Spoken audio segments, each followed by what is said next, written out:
Welcome to Streamlining Insurance, brought to you by the Risk and Insurance Education Alliance, providing a practical advantage at every career stage.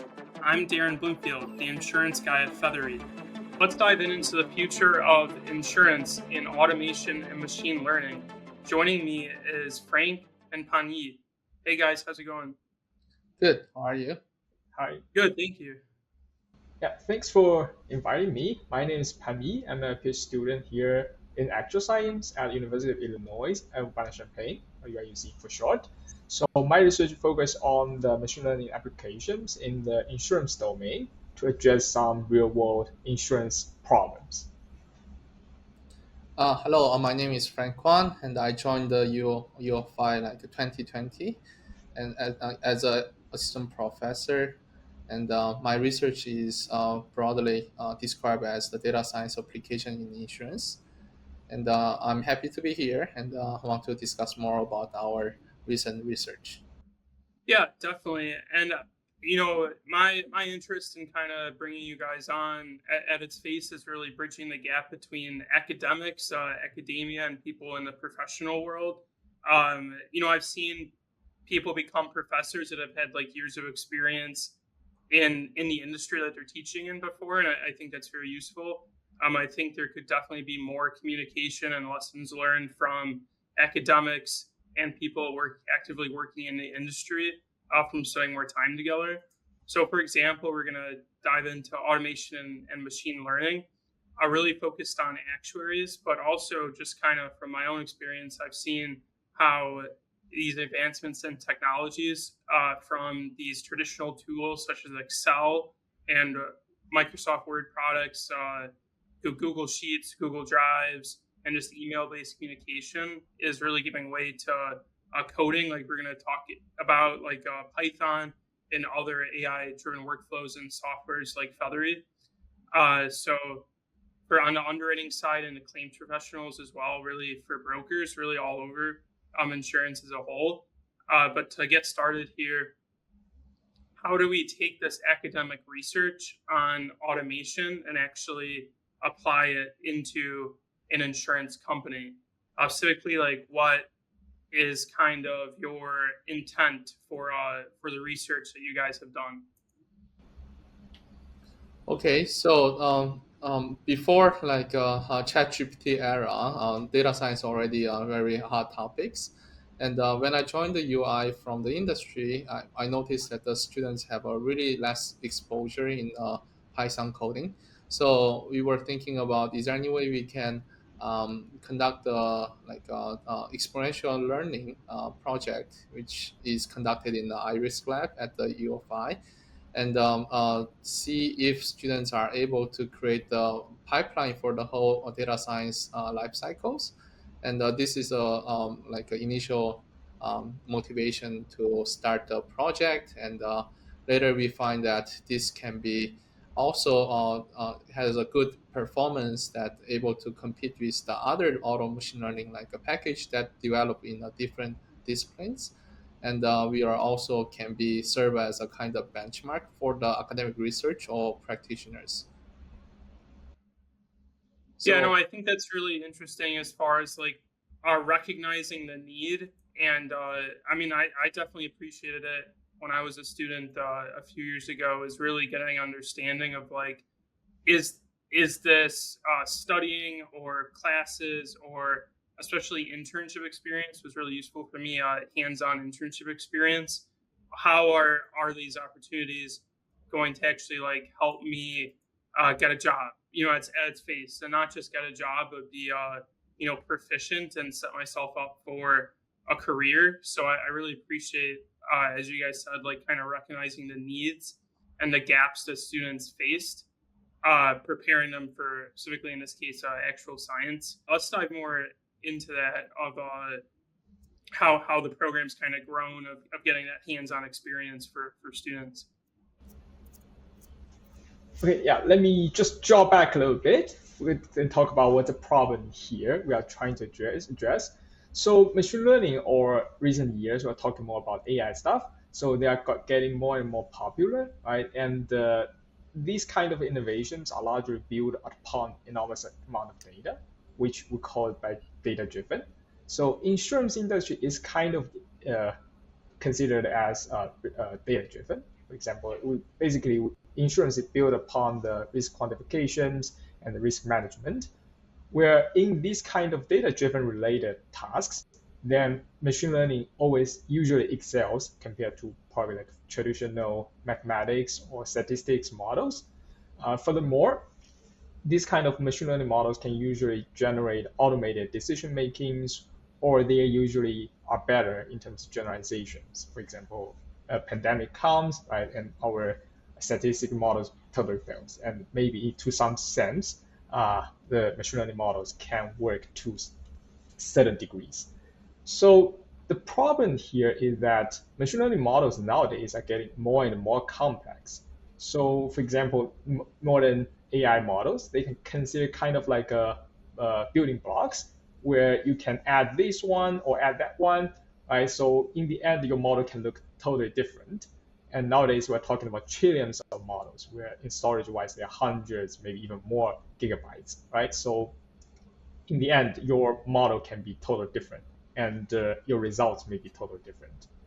And this is really struggling for maybe new users, or specifically in our cases, actuaries, because we preserve, as Professor Chen just talked about, actual science students may be a little bit behind in terms of coding, right? And then it becomes really a struggling process to get into the machine learning and get the benefit out of it. And nowadays, there's this new thing called vibe coding, where you can, it's an AI assisted coding. Basically, you ask the LLM or the Gen AI stuff to generate the code, right? You have the data. And however, the problem with that is, of course, it's really remarkable how the LLMs nowadays can do.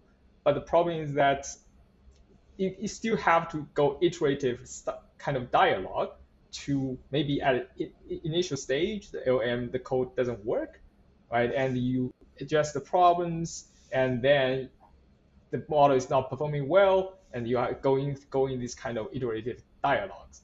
And in the end, it consider the human efforts there, that's still kind of very maybe a lot, right? So to as an alternative solution for earlier ones, when we started projects at Iris Lab, so we consider the idea of AutoML.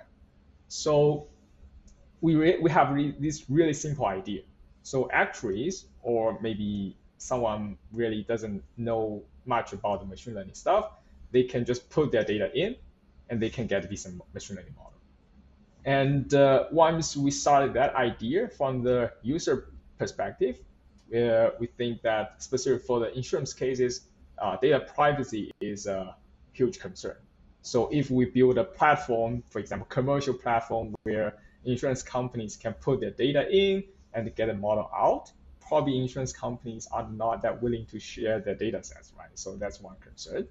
And another is we want to create a easily transferable end products. For example, you are inside a team or maybe another team inside the insurance companies. Once you are done with this kind of model, you can easily transfer this model to your teammates. And another is interpretability is very important for the insurance companies. While the machine learning interpretation is kind of tricky for the machine learning auto ML, we try to record all kind of training process and out the optimal solutions we have. So the users, once they are getting a little bit more familiar with our AutoML pipeline, they can look into it and maybe explore more. Yeah, so I think let's talk more about the data component, because your product being open source, and we'll jump more into that after this.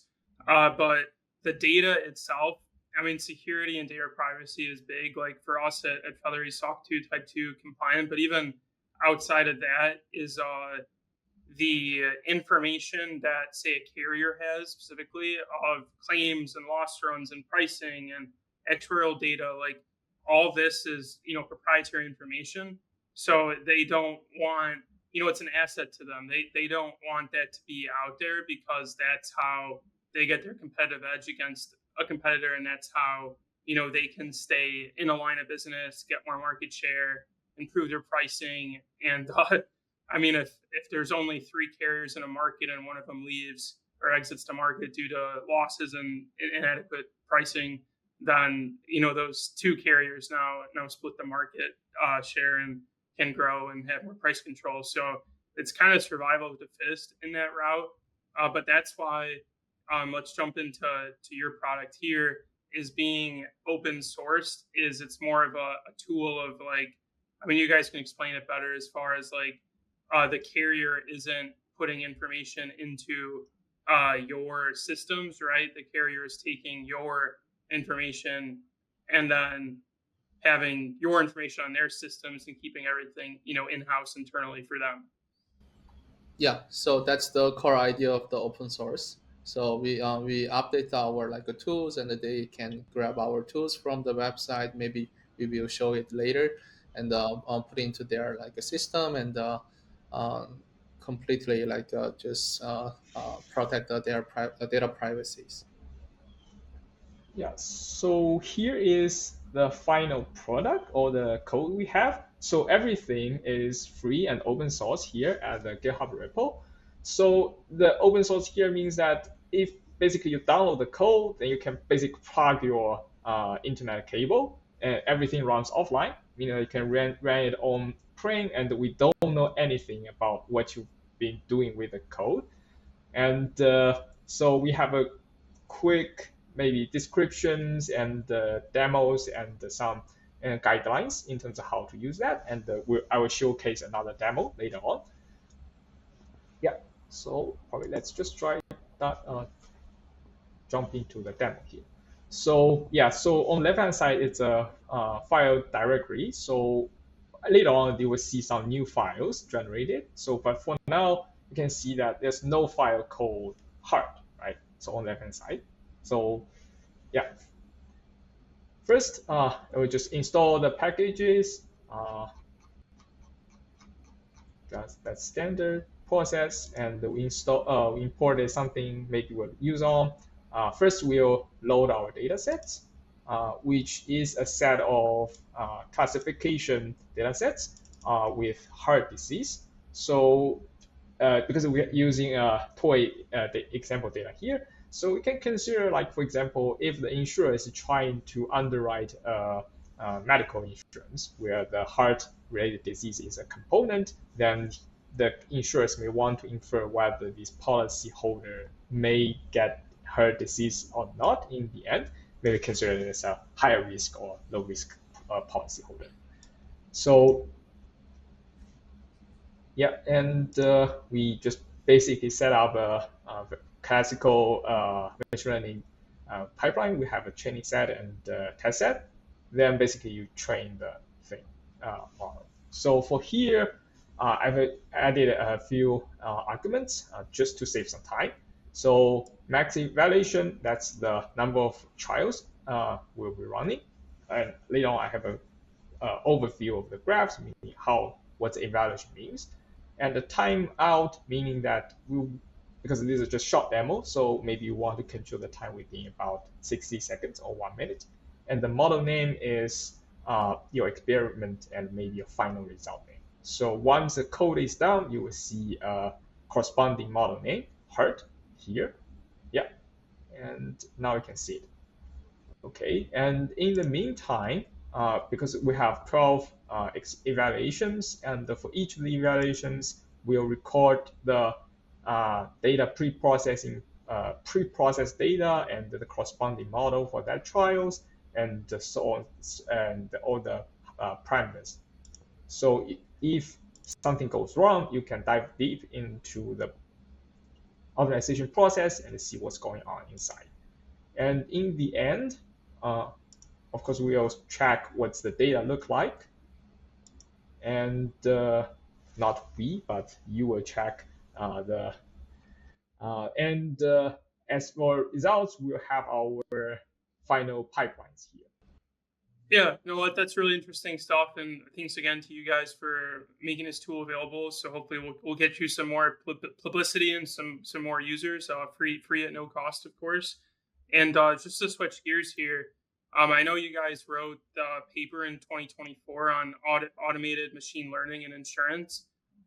Let's touch on that. Kind of in the article, there was some efficiency gains were highlighted of where the benefits will be for insurers. Where do you kind of think things have changed in the last year or so, in the last 12 months or so since you wrote this paper? And where do you think trends will kind of be on the insurer side to where using tools like this, other softwares will have this time savings and efficiency gains? Where's the ROI, for the insurance carrier and investing and utilizing these tools? So from my perspective, a lot of things have going on with the Gen AI kind of community, and here we are sticking with more traditional machine learning related.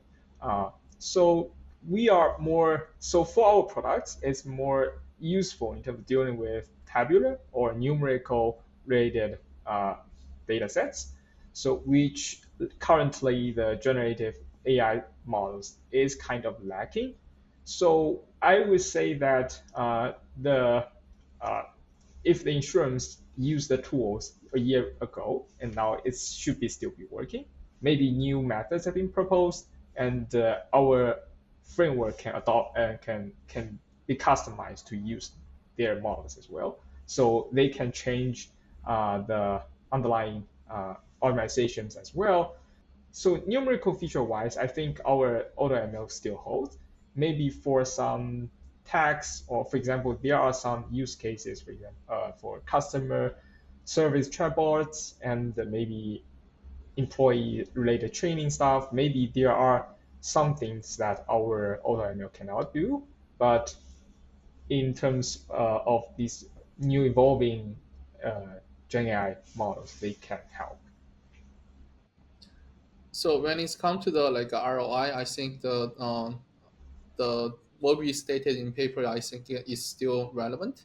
And one more thing I want to mention here is, um, again, I know recently the Gen AI or ChatGPT is very popular, but every prompt or every computation, uh, their commercial API are limit the computation resources, and if you investigate your prompts, for example, maybe you ask exactly the same task to the OpenAI, like ChatGPT versus our AutoML, and the computation expense or maybe the allowance from the OpenAI is much smaller than the one that you deploy in your own system.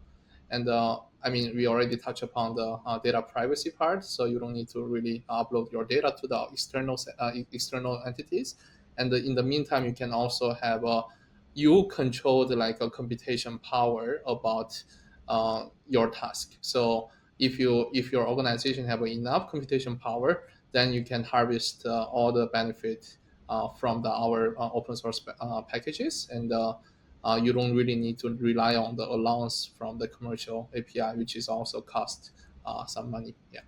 Yeah, I mean, I think that's exactly the point. Is I think it's kind of funny, but also like really scary, like the amount of private information has been uploaded to like ChatGPT and like other language models, especially like in the insurance use case of say like a application, a quote, any sort of like PDF and like a submission. Like this is, the CEOs of the company, the business name, the address, the revenue, the website, like all their asset information, depending on what line of business. Like this is very like sensitive information. So I mean, I sometimes wonder if you just go into like ChatGPT and ask it, whatever question, you could probably get a lot of information on, say, a privately ran company. I mean, that's why there's some tools that software providers that offer like policy code comparisons and stuff like that to keep things efficient, but also off, public usage like that. But just to kind of get a better understanding of where your backgrounds have began, what surprised you most when you first kind of started getting exposure, this real world experience in insurance versus like just a pure like academic theory? Like when you kind of started transitioning like what you learned and say like your hypothesis into actually like interacting with people, professionals in the insurance space. Anything surprised you? Yeah, maybe not really for me because I was also spending some time at the industry before. So I was working as a data scientist in insurtech company and serving with the multiple major insurance carriers. So had a time to like interact with the different function of the insurance companies. So yeah, I think it is pretty like normal to me or maybe like familiar for me, but I think maybe the other side, right, maybe industry practitioners may not really familiar with the academic research, and I don't blame them because previously actuarial science research was being a mathematic focus and not really practical. It's more like academic driven like papers. But nowadays, I think we start to see a lot of researchers are producing a lot of interesting research that may be directly applicable for the practitioners and daily life. And I hope one of our product that maybe AutoML is also serve the community, and yeah, and we try to promote like our academic research to the public audience. Yeah. From my perspective, I haven't engaged in a lot of like practitioners.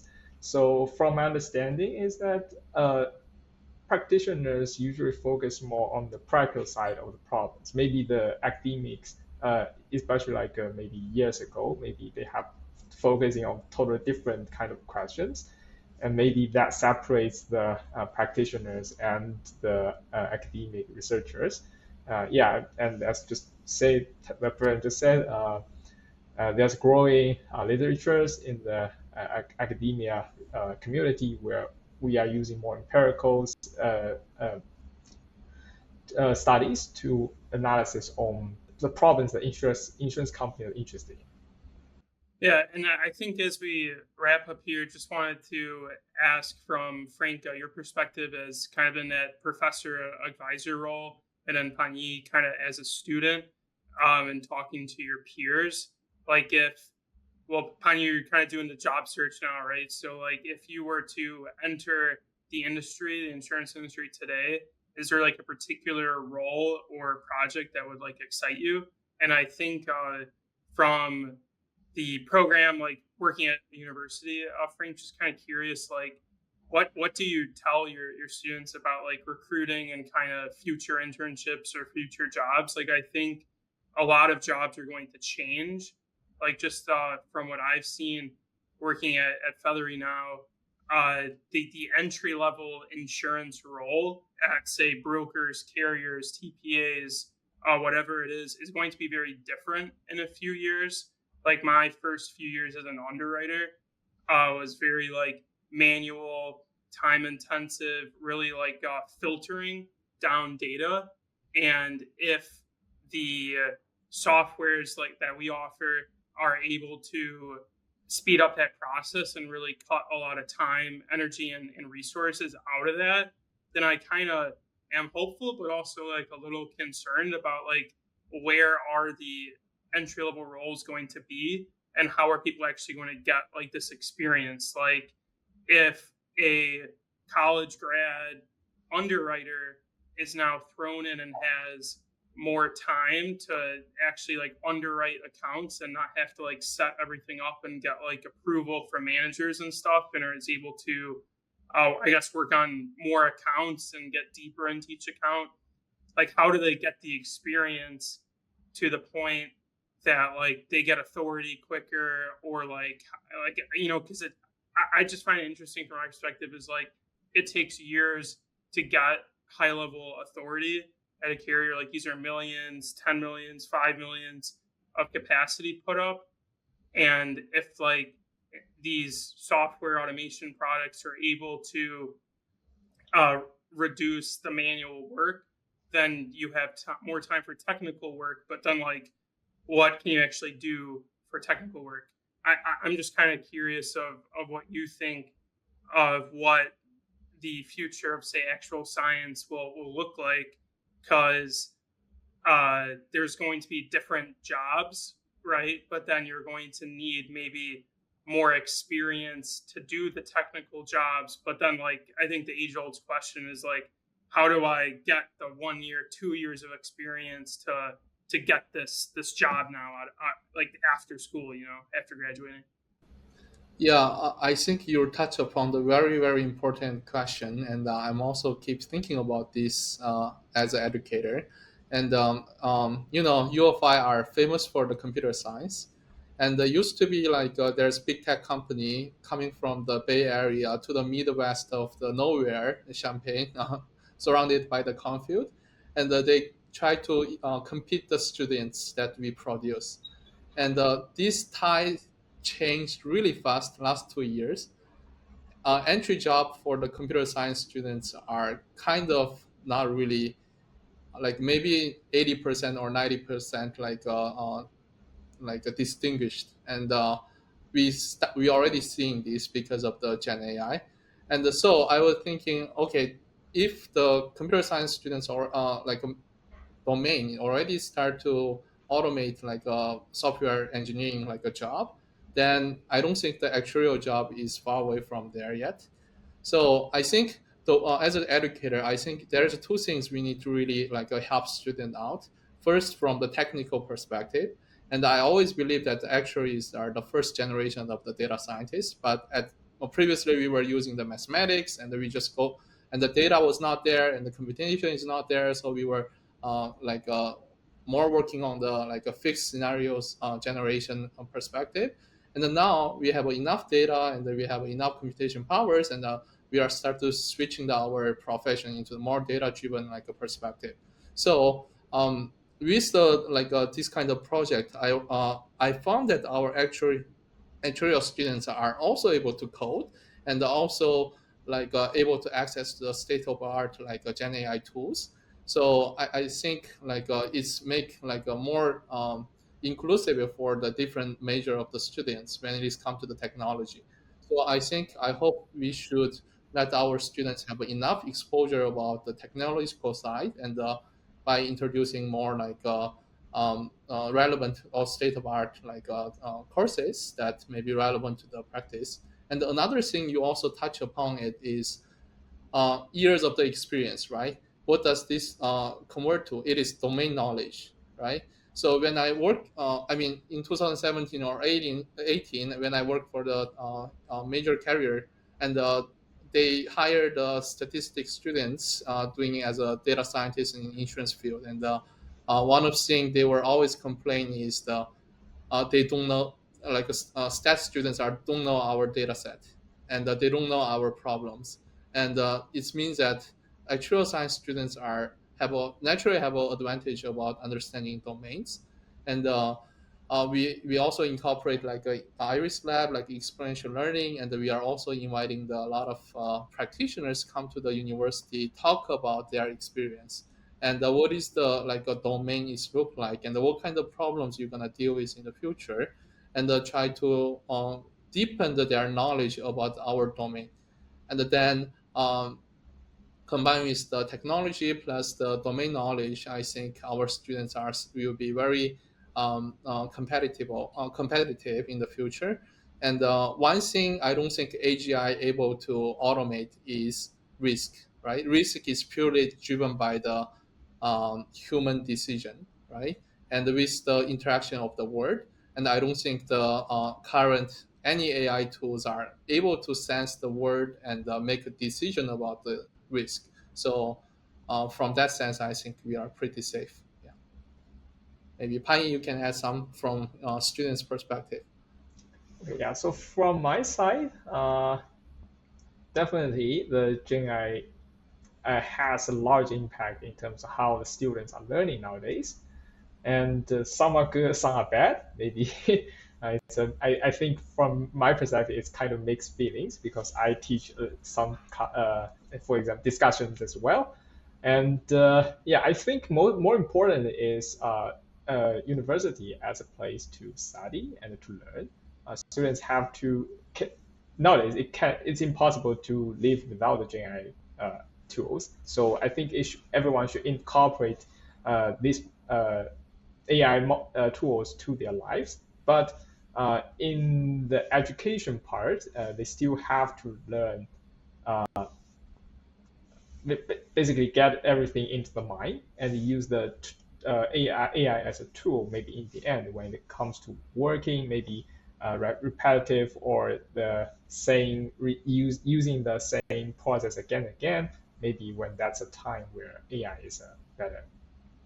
Yeah, I think Panyi touched upon the part that because of the pandemic plus the Gen AI era, we start to see students are not really thinking and just go to the Gen AI, get the quick answers, and it's like a shortened process of the individual thinking and the critical thinking. So I think that's the also kind of dangerous for the current students and or even whole society.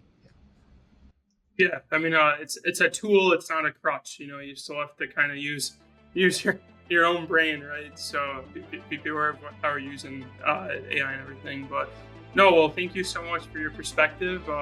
Shout out to U of I, go Illini, right? And yeah, thanks for joining us.